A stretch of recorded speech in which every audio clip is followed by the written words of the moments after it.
Hey guys, I'm Elliot. This is Everything Elliot, and today we're gonna go over a couple of tips and tricks for owning a Ruggedmade log splitter. Now this is the Ruggedmade RS 322. I believe it's 322. But it is a 28-ton. Oh my goodness. I think in the beginning of this video I called it a 28-ton. Push-through log splitter, 4-way wedge, log catching tray, and the log lift. So really, this is the creme de la creme of log splitters. If you want to save your back, this is the one for you. They also make a 37-ton machine, which it's the same thing, except it's 37 ton. So we'll call this the little brother. That one's the big brother. I've got the little brother because that's all I could afford at the time. Anywho, when you first get this thing, it's gonna be shipped to you in a crate. And you're gonna look at this crate and you're gonna say, that crate is not the size of a log splitter. And you're probably gonna say to yourself, I should probably go get a case of beer because looks like I'm gonna have to put this thing together. Get that case of beer because you're in for about an hour to 2 hours of putting this thing together. And I'll be honest with you, the instructions to put it together aren't the best. If you've got any mechanical knowledge, it's pretty easy, you can handle it. It's basically just nuts and bolts, some hoses, stuff like that. Things you will need to buy if you don't buy them directly from Ruggedmade. You can obviously buy these direct from Ruggedmade when you order the log splitter. You're gonna need some hydraulic fluid and you're gonna need a battery. Besides that, everything else comes with it. Again, you can order those right when you order your log splitter. It's actually, I think I figured it out to be cheaper to order it from Ruggedmade. I just didn't know that at the time. I said, hey, I can just source those locally.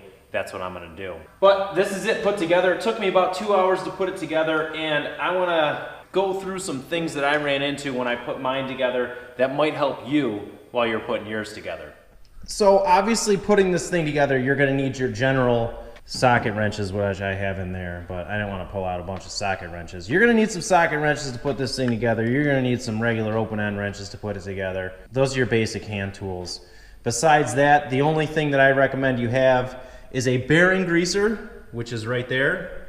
That'll assist you in greasing the bearings that are in the axle there. Well, I should say that are on the axle inside the rim. Grease those up with the grease cone.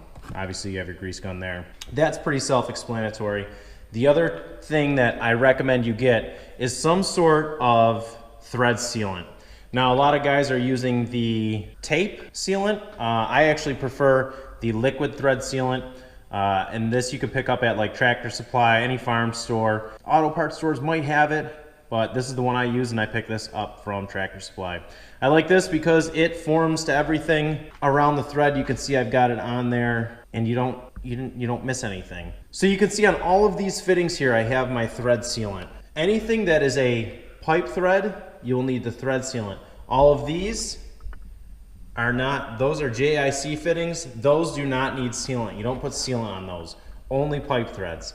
So you pipe thread everything and be generous with this stuff. You don't want to put this whole block together and get a leak and have to worry about it. Because I'll tell you a horror story. When I put my block together, this fitting in the middle that links the two blocks together, that leaked. I had to take everything off, retighten this. It was a pain. So when you're putting these blocks together, obviously you have to, they're going to be off the machine. You're going to be spinning them together. I thought I had mine tight enough. It leaked. I went one turn past where I thought I needed to go. So make sure that these are nice and tight before you mount all your hoses and everything like that. And unfortunately, you can't test any of these until everything's hooked up. The other thing that I had trouble with is figuring out which hose went to where. There weren't really good description on which hose goes to where. So you basically just have to figure out where you want to run them. Obviously you have your really thick return line. Everybody knows that your return line is going to be the thickest line.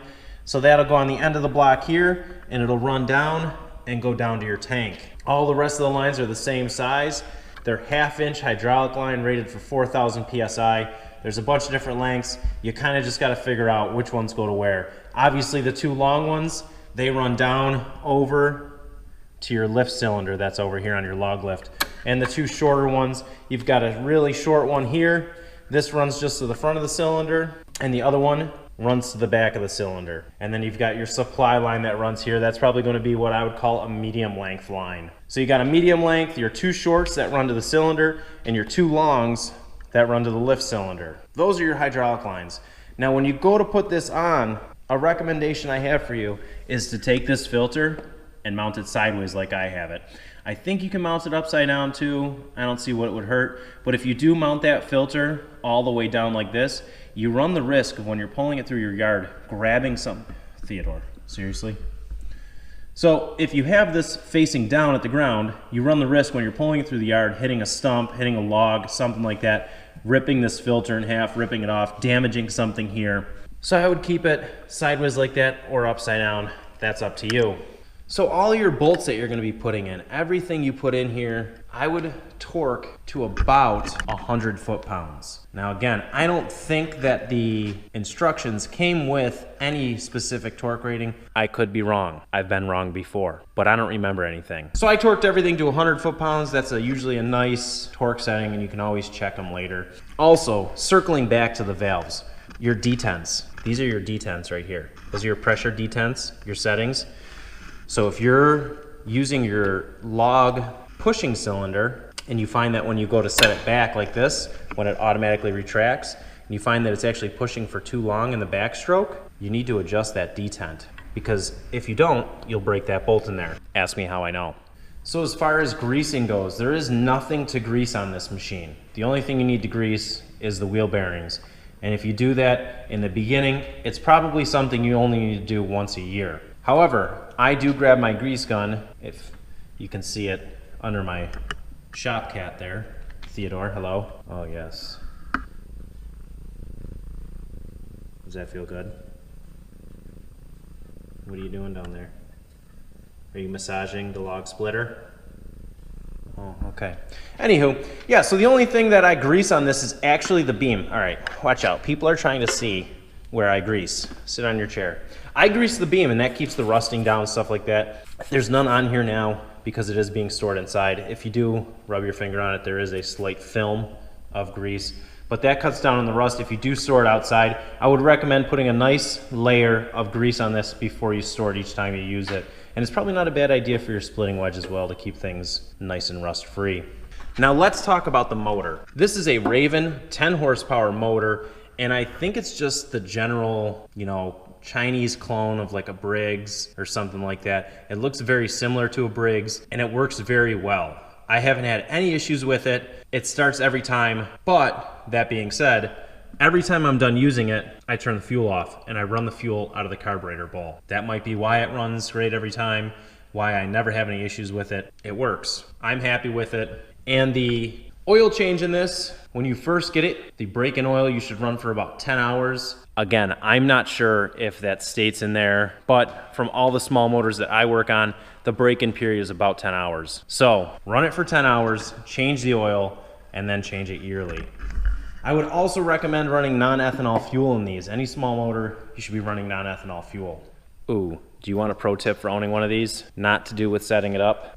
These cotter pins, right? These little itsy bitsy cotter pins. The purpose of these cotter pins are actually to hold in your pins that hold your log lift and your catch tray onto the machine. Now you say, Elliot, why would I need more of these? I have enough of them. You don't. You don't have enough. You might think you have enough, but you don't have enough, because you know what's gonna happen? You're gonna be out, you're gonna be done splitting the wood for the day, your fingers are gonna be cold, you're gonna be taking them off with your gloves on, and pop, you're gonna send one into low Earth orbit. It's gonna be gone forever, and you won't be able to find it. So get you some more of them. You're gonna thank me later. Have them laying around. Don't put it off, because what's gonna happen is you're gonna forget that you sent it with like SpaceX to Mars or whatever, and the next time you go to use it, you're gonna have to stop everything and run to the store. So get you some extra right now. So I had mentioned the battery earlier, buying it from Ruggedmade. You'll see that my battery is much smaller than the battery tray, because this little itsy bitty battery is the only thing that my local auto parts store had in stock for a reasonable amount of money. I want to say I paid 50 bucks for this little itty bitty thing, and I'd have to check the Ruggedmade store, but I want to say their battery was pretty close to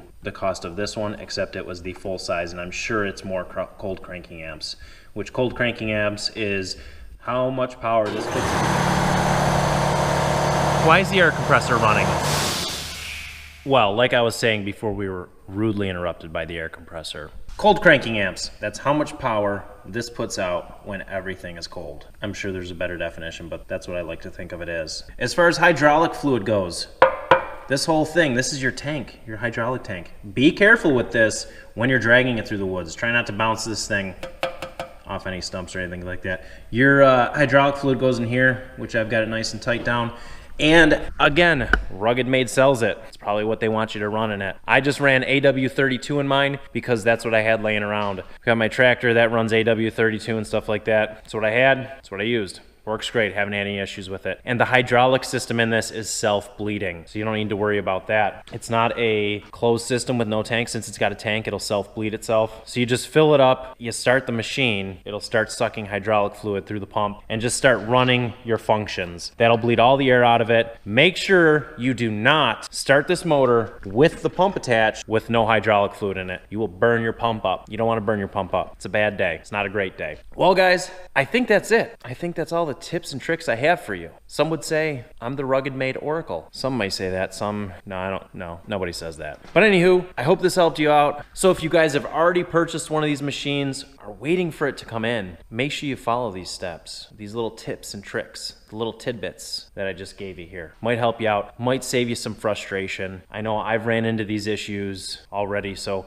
I'm just sharing the experience I've had. I've talked with customer service at Ruggedmade, got a cool sweatshirt. Who doesn't like cool sweatshirts? But yeah, they've been super helpful. Like I said, I've broken the bolt that holds the cylinder onto the push plate. They sent me one out like the next day. It was fantastic. Besides that, I haven't had any other issues with this. It's worked great. I've split I'm probably up to about 20 cord with this splitter. And for being, oh my goodness. I think in the beginning of this video, I called it a 28 ton. It's a 22 ton. I take back my comment about me being the Ruggedmade Oracle. I'm obviously not. All right, guys, well, thanks for watching. If you guys have any comments, questions, concerns, you want to tell me I'm wrong, go ahead, leave a comment below. Don't forget to subscribe, and I'll catch you guys on the next video.